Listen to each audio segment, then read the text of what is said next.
Welcome everyone. कर्स energies बाहर निकल जाती है तो जो जुजुत्सु सॉर्सरर है वो कभी भी कर्स एनर्जीज को बढ़ावा नहीं देते हैं, लेकिन यहीं पे जो नॉर्मल लोग हैं उन्हीं से वो कर्स एनर्जीज बनती जाती है, डेवलप होती जाती है। तो कैसा होगा कि अगर इंसान ही खुद के वॉरियर बन जाए, खुद ही जुजुत्सु सॉर्सरर बन जाए सारे के सारे, तो जरूर कर्सेस कभी पैदा ही नहीं होंगे। तो यहाँ पे गेटो का एक अलग ही आंसर था। उसका कहना था कि कैसा हो कि उन इंसानों को मार दिया जाए जिनके पास में खुद को बचाने की पावर ही ना हो, क्योंकि हम वही तो काम करते हैं। जुजुत्सु सॉर्सरर का काम क्या है? किसी वीक आदमी को बचाना। तो कैसा होगा कि वो आदमी जिंदा ही ना बचे। तो यहाँ पे यूकी कहती है कि नहीं ऐसा कुछ नहीं होना चाहिए, ना ही मेरे दिमाग के अंदर इतना कोई बड़ा फितूर है, ना ही मैं इस चीज को अप्लाई करने वाली हूँ। खैर मैंने तो इतना ज्यादा सोचा भी नहीं है। खैर वैसे अगर सबको मार दिया जाएगा तो लोग डरने लग जाएंगे और डरने के चक्कर में खुद ही सॉर्सरर भी बन जाएंगे। गेटो ओवरऑल अपनी ही इन बातों के अंदर इतना ज्यादा उलझ गया था, या फिर कह सकते हैं कि उसे एकदम सही आंसर मिल चुका था कि अब उसे करना क्या है। वो अच्छा ही तो इतने टाइम से कर ही रहा था, लेकिन कहीं ना कहीं जेलेसी उसके मन में इतना ज्यादा घर कर गई थी कि वो नेगेटिव थॉट्स को अपना चुका था। यूकी कहती है कि तुम्हें खुद को सोचना पड़ेगा सही और गलत के बारे में। वो तुम्हारे ऊपर डिपेंड करता है कि तुम किस चीज को चूज करना चाहोगे। तुम जुजुत्सु सॉर्सरर बन के लोगों की बहुत मदद कर सकते हो। वो मस्त अपनी बाइक पे बैठती है, जाने लगती है और कहती है कि मुझे गोजो से मिलना था, खैर वो अभी नहीं मिला तो कोई दिक्कत नहीं है, तुमसे बता देना कि मैं आई थी। और जाने से पहले एक चीज और कहती है कि स्टार प्लाज्मा वेसल के बारे में ज्यादा टेंशन लेने की जरूरत नहीं है, जरूर इन्होंने सेकंड ऑप्शन रखा ही होगा, और अगर नहीं भी रखा होगा तो अब तक उसका जन्म हो चुका होगा। तो इसका मतलब है कि टैंगन सर को इतना ज्यादा टेंशन लेने की जरूरत है नहीं। वैसे गेटो के सामने एक लड़का था जो कि मर गया था, साथ ही में पीछे गोजो बैठा था जो कि बहुत ही बुरी कंडीशन से आया था। असल के अंदर गोजो ने चीजें तो संभाली थी क्योंकि फर्स्ट ग्रेड का ही कोई ना कोई कर्स एनर्जी रिलीज हुई होगी, लेकिन कहीं ना कहीं गेटो को बुरा लग रहा था कि आने वाले टाइम में क्या है, वो अपने ही कॉलीग्स को ऐसे मरते हुए देखेगा। होती है जब गेटो को एक मिशन पे भेजा जाता है जहाँ पे उसे दो बच्चे दिखाए जाते हैं और कहा जाता है कि इन दोनों बच्चों के अंदर कर्स स्पिरिट है, बहुत ही भयंकर वाली है, इन्होंने पूरे गाँव को ऑलमोस्ट बर्बाद कर दिया है। लेकिन वो बच्चे देखने में बहुत ज्यादा मासूम थे, बन भी ऐसे रहे थे कि जैसे उन्होंने कभी कुछ नहीं किया है, लेकिन उन्हें पकड़ के बिठा रखा था, तो कोई ना कोई रीजन तो जरूर होगा। अब गेटो का काम यही था कि इन दोनों बच्चों को मार वार देना, और साथ ही में गाँव चलता हुआ भी वो देख ही रहा था। लेकिन तब यहाँ पे गेटो ने पहली बार गलत कदम उठाया और उसने पूरे के पूरे गांव को जला दिया और इन दोनों बच्चों को नहीं मरने दिया, जो कि शायद सबसे बुरे कर्स एनर्जीज वाले बच्चे थे। जिसकी रिपोर्ट बनती है और उसके अंदर पता चलता है कि आधे से ज्यादा गांव सब कुछ तबाह हो गया है, सब मारे गए हैं। इन सब के पीछे गेटो है। अब गेटो ने ऐसा क्यों किया किसी को भी नहीं पता। गोजो को जब ये बात पता चलती है तो वो तो बिलीव ही नहीं कर पाता, इस चीज को एक्सेप्ट ही नहीं कर पाता कि गेटो आखिर कैसे करेगा। तो इनका जो प्रिंसिपल यागा था वो कहता है कि भाई ये चीज सच है और मैं भी नहीं एक्सेप्ट कर पा रहा हूँ, तो आखिर तुम्हें भी करना ही पड़ेगा। मास्टर यागा ये भी बताते हैं कि उस गाँव के अंदर उसके जो पेरेंट्स का घर था, होम टाउन था, वो भी खाली पड़ा है। इसका मतलब ये है कि गेटो ने अपने माँ बाप को भी नहीं छोड़ा है, उसने उन्हें भी मार दिया है। जिसके बाद में शोको एक शहर के अंदर खड़ी थी और गेटो बिल्कुल वहीं पे आके खड़ा हो जाता है। कहीं ना कहीं अब सारे लोग मिलके ही जो है वो गेटो को ढूंढने लगे थे। तो अब यहाँ पे शोको कहती है कि अब आखिर तुम यहाँ पे क्या करने के लिए आए हो, तुम तो सब कुछ बर्बाद कर ही चुकी हो ऑलरेडी, तुम्हें तो किसी भी चीज की परवाह नहीं रही है। गेटो कहता है कि देखो मेरी दुनिया अलग है, मैं उस अलग दुनिया को और ज्यादा बनाना चाहता हूँ, जो इंसान चीजें समझेगा वो ठीक है, और मैं हर किसी को यहाँ पे समझाने तो बैठूंगा भी नहीं। गेटो बड़ा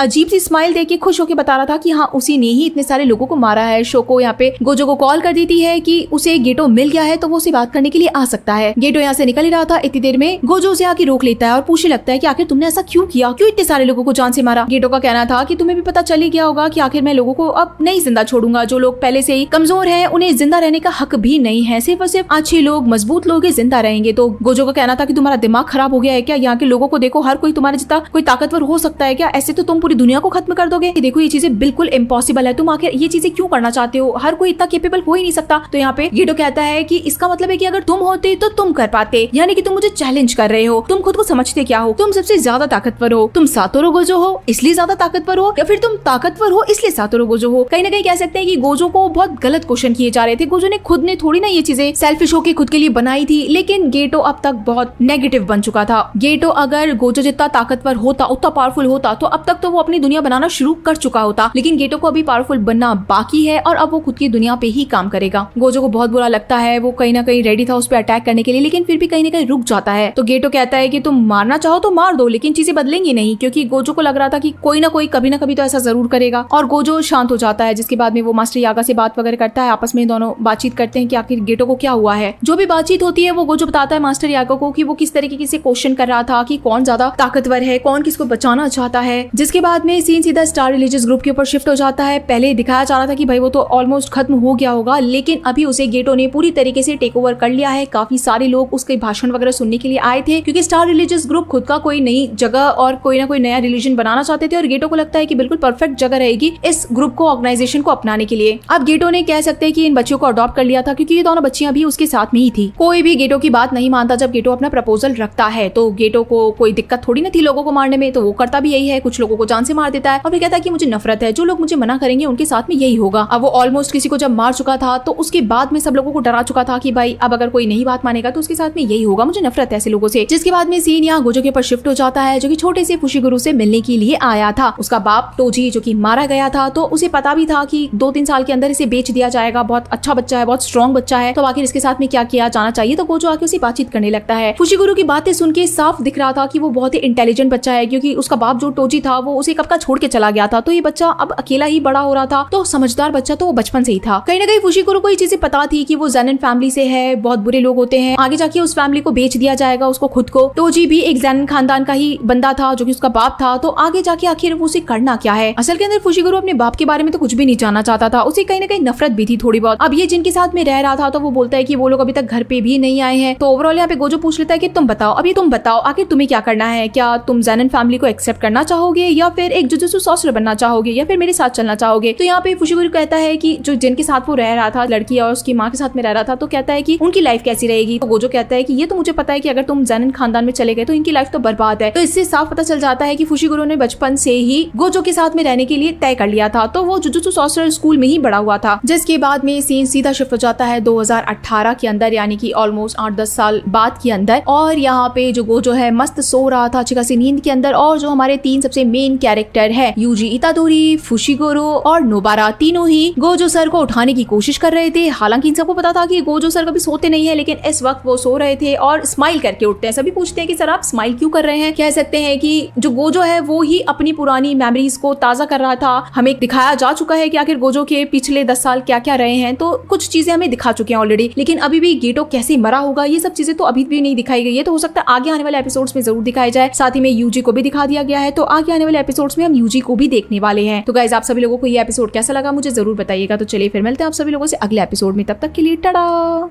जुजुत्सु काइसेन सीजन 2 के एपिसोड नंबर 6 की शुरुआत में हम स्टार्टिंग में ही यूजी, नोबारा और मेगुमी तीनों को देखते हैं। तीनों एक दूसरे से पूछते हैं कि अब ये क्या पूछता है कि क्या तुम मेरे साथ चलोगे मूवी देखने। यूजी ने पहले से ही मूवी देख रखी थी, इसके ऑलरेडी 3 पार्ट थे। नोबारा ने इसका 4th पार्ट ऑब्वियसली की कहानियों के साथ में 4th मूवी की भी स्टोरी थोड़ी बहुत बता देता है, और उसके बाद नोबारा को कहता है अब तो चलो। और यूजी इतादोरी तो इनके भी नाम आए थे। तो यहाँ पे काकुकान जी यही कह रहे थे कि तुम लोग ऑलरेडी फर्स्ट ग्रेड के सॉर्सरर हो, और अगर तुम लोग किसी को फर्स्ट ग्रेड के लिए रिकमेंड कर रहे हो तो इन लोगों को भी काफी अच्छे मिशन पे जाना पड़ेगा, यानी कि फर्स्ट ग्रेड वाले मिशन पे। टोडो और मेरे साथ में थे, इन दोनों के बीच में एक तरीके का कंपटीशन था। फर्स्ट ग्रेड पे जाने के लिए इन दोनों को भी आपस के अंदर जीतना ही पड़ेगा। टोडो को हमेशा से यूजी बहुत ज्यादा पसंद था, और कहीं ना कहीं वो भी उसे अपनी तरफ अट्रैक्ट करना चाहता था कि बस वो उसके साथ में काम करे। यूजी बहुत ज्यादा कमाल का लड़का था और टोडो उसका फैन हो चुका था। मैं यहाँ पे बहुत अच्छा खेल रही थी और उसे एक बहुत ही अच्छा खासा जवाब देती है कि तुम बड़ी बेवकूफी वाली बातें कर रहे हो। जिन लोगों ने रिकमेंड करा है उन छोटे वाले सॉर्सरर्स को, तो अगर ये लोग किसी भी मिशन पे जाएंगे तो अगर हमने रिकमेंड करा तो हम उनके साथ में नहीं जा सकते हैं। उन्हें गाइड करने चीज हो गई, जिसकी है वो यूजी को बहुत ज्यादा पसंद करती है। तो फटाफट से उसे फोन करके कहती है फटाफट यहाँ पे आ जाओ। असल के अंदर उसने मेगुमी को कॉल किया था कि यूजी को उठा के यहाँ ले आओ। योको को थोड़ा बहुत लग रहा था यूजी की कोई गर्लफ्रेंड है, तो मेगुमी कहता है कि मुझे नहीं लगता कि उसकी कोई गर्लफ्रेंड होगी, ये यूको है जो कि उसकी फ्रेंड है, बचपन से उसकी दोस्त है। मेगुमी के खुद के होश उड़ गए थे कि यूजी को कोई ढूंढता हुआ यहाँ पे आ गया है, इवन उसे पसंद भी करती है। मेगुमी खुद ही अब एक्सप्लेन करने लगता है कि कैसे यूजी एकदम सिंगल है, वो आया था तब वो खुश था, कमरे के अंदर भी उल्टी सीधी फोटोज लगी है। इससे साफ पता चलता है कि यूजी बिल्कुल सिंगल है। यूको पूछती है कि क्या तुम मुझे बता सकती हो कि है, लेकिन यूजी कुछ भी नहीं कहता है, सामान ले लेता है और मूवी देखने के लिए भागने वाला था। जिसके बाद सीन न्यू टाइम के ऊपर शिफ्ट होता है। गोजो उसे बताता है कि जैसा हम लोगों को थोड़ा बहुत आइडिया था कि हमारे ही था वो इंसान मेकामारू था, यानी कि वो रोबोट जिसे हमने देखा ही जाती है। यहाँ पे वो असलियत के अंदर कर्स एनर्जी से मिला हुआ था। गेटो और माहितो सामने से आ रहे थे। माहितो को बड़ी स्मेल आ रही सा रहता था। माहितो को कुछ खास पसंद नहीं था मेकामारू, इसी चक्कर में वो उसे मारना चाहता था, लेकिन गेटो उसे रोक देता है और कहता है कि हमारी ऑलरेडी डील हो रखी थी कि वो हमें इन्फॉर्मेशन ला के देगा, तो तुम अभी तो नहीं मार सकते उसे। माहितो के साथ में ये मिलके एक डील करते हैं कि ये मेकामारू की बॉडी को ठीक करेंगे और इसके बदले मेकामारू जो है जुजुत्सु हाई की सारी इन्फॉर्मेशन इन्हें देगा। एक बार वो ठीक हो जाए, इन्फॉर्मेशन हमें दे दे तो तुम उसे मार देना। यहाँ पे मेकामारू का कहना था कि सिर्फ और सिर्फ इन्फॉर्मेशन देने की बात हुई थी, तुम्हारे हाथापाई करने की बात नहीं हुई थी, और तुम तो पहले रूल रेगुलेशंस तोड़ रहे हो, तुमने पहले ये चीजें तोड़ी। तो यहाँ पे माहितो कहता है कि अरे यार हम नहीं थे, हारामी थोड़ा सा पागल हो गया था, तो इस चक्कर में थोड़ी सी फाइट हो गई थी। मेकामारू को कोई मतलब नहीं था कि अब ये लोग क्या कर रहे हैं, किसके ऊपर अटैक कर रहे हैं, बस उसने थोड़ी बहुत इन्फॉर्मेशन दी थी। तो इस चक्कर के अंदर वो कहता है कि भाई तुम मुझे आके ठीक करो, बाकी बातें बाद में ही करेंगे। माहितो को उसे ठीक तो करना था, लेकिन कहीं गुस्से के अंदर आके वो उसे उल्टा साफ था, उसके अंदर एक बहुत ही बड़ा वाला रोबोट बन चुका था। माहितो बड़ा इंप्रेस हो जाता है कि क्या बात है, मतलब तुम पहले ही खुद इतने इंजर्ड थे, उसके बावजूद भी तुमने इतनी बड़ी चीज बना दी, इतना बड़ा रोबोट बना दिया, मजा ही आ गया। मेकामारू इस बड़े से रोबोट के अंदर बैठा था क्योंकि अब वो अपने हाथ पैर नहीं नहीं गंवाना चाहता था। माहितो यहाँ पे उसे जिंदा तो रहनी, गेट और माहितो ने मिलके इस पूरे की पूरे जगह को क्रिएट करा था, तो ऑब्वियसली बात है कि ये काफी टफ हो सकता है उसके लिए लड़ना।